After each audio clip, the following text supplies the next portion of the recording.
Bienvenue au podcast Kadampa. Ces balados, comme on dit au Québec, offrent des solutions pratiques pour les défis de la vie quotidienne et nous aident en nous guidant vers des états d'esprit plus calmes et joyeux. Dans chaque épisode, vous trouverez un court enseignement donné par divers enseignants bouddhistes Kadampa à travers le monde. Tous ces enseignements sont inspirés de la sagesse profonde de vénérable Geshe Khalsa Gyatso Rinpoche, un maître bouddhiste pour notre monde moderne, en espérant que ceci vous plaira. Bonjour, je m'appelle Kadam Olivier Thérault et je suis l'enseignant principal au centre de méditation Kadampa Vajrasattva à Montpellier, en France. Aujourd'hui, notre nature est la paix. Comment pouvons-nous dire que notre nature est la paix? Avez-vous, l'impression habituellement d'être la paix? Mais qui sommes-nous? Ou peut-être même, que sommes-nous? Et notre nature peut-elle être la paix? Mais d'abord, que voulons-nous? Que voulons-nous tous? Dans son livre « Comment transformer votre vie », un livre téléchargeable gratuitement, mon enseignant, Geshe Khalsa Gyatso, explique cette vue bouddhiste importante. Tous les êtres vivants ont le même désir fondamental d'être heureux, tout le temps. Pourtant, très peu de personnes comprennent les véritables causes du bonheur. En effet, bien que nous voulions tous être heureux tout le temps, il semble beaucoup plus facile d'être malheureux. Cela vient régulièrement et bien souvent spontanément, sans aucun effort de notre part.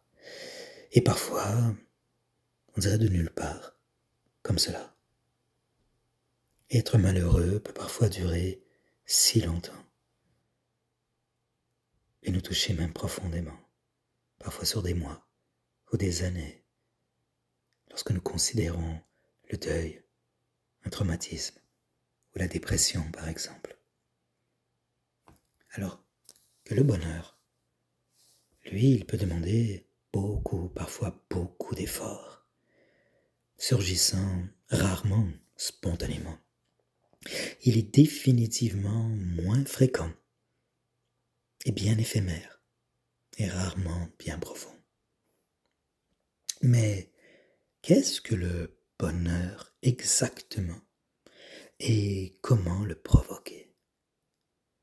Le bonheur est défini dans le bouddhisme comme la sensation agréable qui accompagne un esprit paisible. La sensation agréable qui accompagne un esprit paisible. Ainsi nous pouvons comprendre que la paix intérieure ou paix de l'esprit est la source de tout notre bonheur. Si notre esprit est paisible, nous serons heureux tout le temps, quelles que soient les conditions extérieures.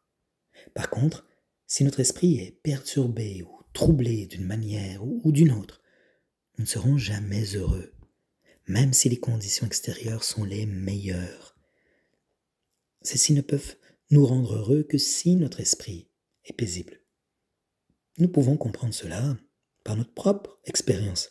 Par exemple, même si nous sommes dans un endroit magnifique, avec tout ce dont nous avons besoin, dès l'instant où nous nous mettons en colère, tout le bonheur et le bien-être dont nous pouvions jouir disparaissent. Ceci se produit parce que la colère a détruit notre paix intérieure, et donc immédiatement la sensation agréable qui l'accompagnait. Nous pouvons voir à partir de cela que si nous voulons un bonheur vrai et durable, tel que nous le souhaitons, il est nécessaire de développer et de maintenir une expérience spéciale de paix intérieure. La seule manière d'y parvenir est d'entraîner notre esprit grâce à la pratique spirituelle, en réduisant et en éliminant progressivement nos états d'esprit négatifs, perturbés, en les remplaçant par des états d'esprit positifs et paisibles. Comment s'appelle cet entraînement spirituel? C'est ce que nous appelons la méditation dans le bouddhisme. Entraîner notre esprit à réduire et éliminer progressivement nos états d'esprit perturbés et en les remplaçant par des états d'esprit positifs et paisibles. Voilà, c'est ça, méditer. Ce n'est pas beaucoup plus compliqué que cela. Et tout le monde alors peut méditer. Et nous pouvons comprendre aussi pourquoi donc c'est si important pour tous. Avec un exercice, par exemple aussi simple que de nous concentrer sur notre respiration. Par exemple la sensation de l'air juste à l'entrée de nos narines. Notre esprit alors ne pourra pas continuer à générer les pensées négatives qui normalement l'agitent. Lorsque notre esprit est concentré sur une chose, par définition, il ne peut pas être concentré sur d'autres choses. Donc l'esprit deviendra de plus en plus apaisé, puisqu'il aura de moins en moins de pensées négatives.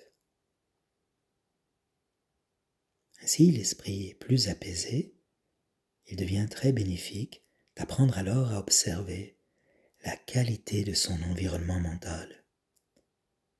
Parce que, tel que l'explique mon enseignant Geshe Kelsang Gyatso, quand la turbulence des pensées distrayantes s'apaise et que notre esprit se calme, un bonheur et un contentement profond se produisent naturellement à partir de l'intérieur.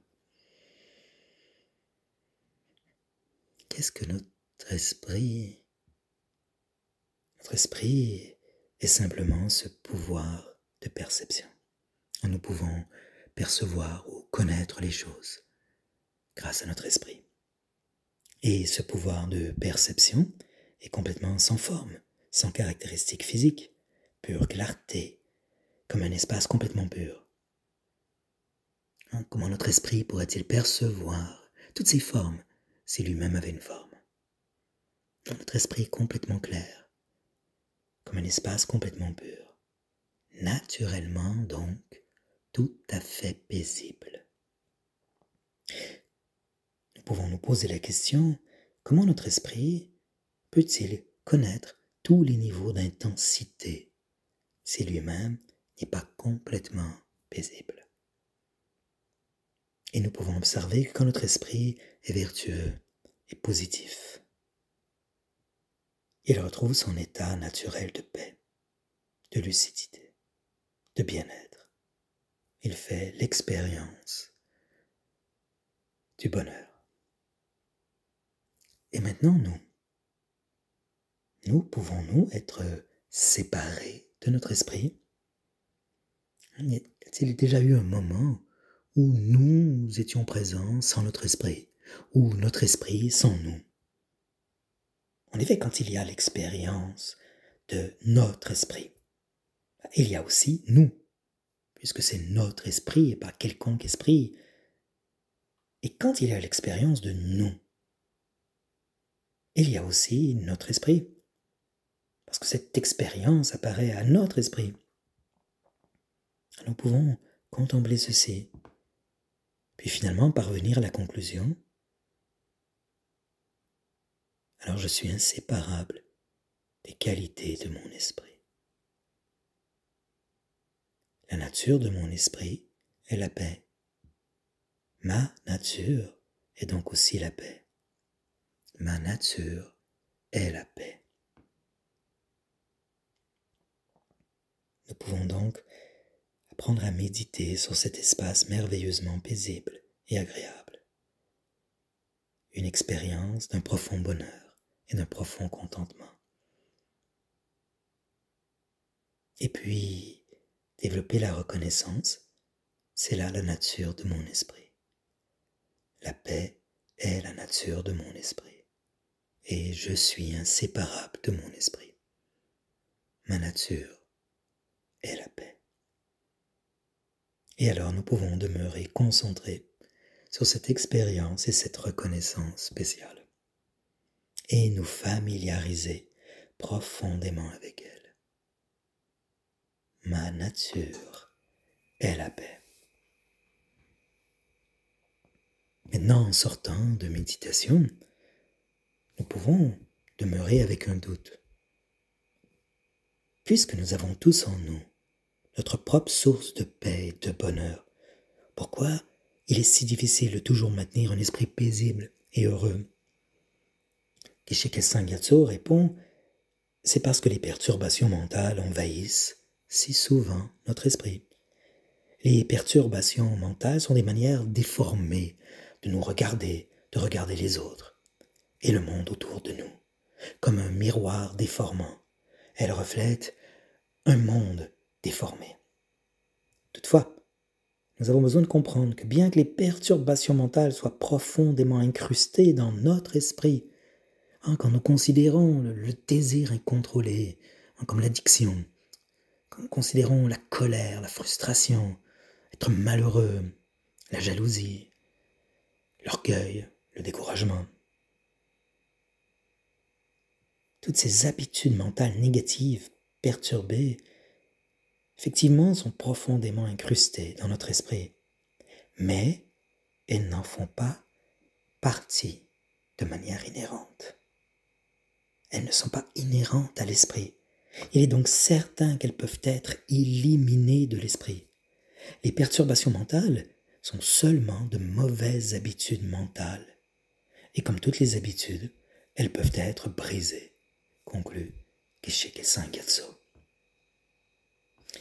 Actuellement, nous pourrions comparer notre esprit à une eau boueuse, polluée par les perturbations mentales. Toutefois, il est possible de séparer la boue de l'eau. Et de même, il est possible de purifier l'esprit de toutes les perturbations mentales. Quand il ne restera plus aucune perturbation mentale dans notre esprit, rien ne pourra troubler notre bonheur et notre paix intérieure. Comme c'est merveilleux de prendre le temps de considérer cela, cette possibilité. À partir de ces petits moments de paix, nous parvenons à réduire les perturbations mentales.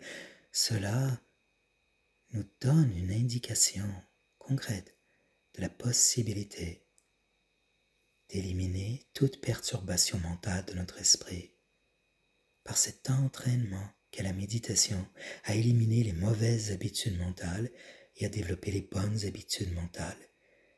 Et l'esprit n'étant plus perturbé, plus rien ne viendra troubler notre bonheur et notre paix intérieure. Toutefois, soyons bien conscients que depuis des temps sans commencement, nous sommes sous le contrôle de notre esprit. Notre esprit perturbé, comme une marionnette attachée à son fil. Nous sommes comme un serviteur travaillant pour notre esprit. Chaque fois que notre esprit veut faire quelque chose, nous devons le faire sans en avoir le choix. Parfois notre esprit est comme un éléphant fou, créant toutes sortes de problèmes et de dangers pour nous-mêmes et pour les autres. Même pour nos proches les plus chers, nous pouvons devenir un grand danger à cause de cet esprit lorsqu'il devient complètement faux et prend complètement le contrôle sur nous. Toutefois, en nous engageant avec sincérité, avec enthousiasme, dans la pratique spirituelle, graduellement, avec régularité, peut-être même chaque jour, nous pouvons inverser cette situation, changer nos habitudes mentales et obtenir la maîtrise de notre esprit. En transformant ainsi notre esprit, comme avec une méditation où nous nous concentrons sur notre respiration tout simplement quelques minutes et nous diminuons ainsi les perturbations mentales qui habitent notre esprit à ce moment et que nous pouvons connaître un peu de paix.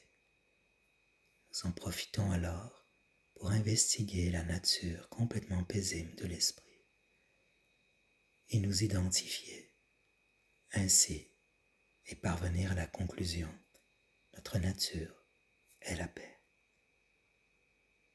éventuellement, ayant transformé ainsi notre esprit, nous finirons par jouir d'une véritable liberté. Merci beaucoup de nous avoir écoutés. Ne manquez pas le prochain épisode des podcasts Balado Kadampa en français. Nous vous invitons à vous rendre dans votre centre Kadampa local où vous pourrez profiter d'enseignements, de méditation, de retraite et d'autres activités avec les conseils et le soutien d'un enseignant, d'une enseignante qualifiée, d'une communauté de pratiquants et de pratiquantes. À la semaine prochaine. Si vous vous sentez inspiré par ce podcast, suivez le lien dans la description de l'épisode et plongez plus profondément dans la sagesse intemporelle du bouddhisme moderne Kadampa. Nous avons hâte de vous retrouver dans le prochain épisode des Balados Kadampa.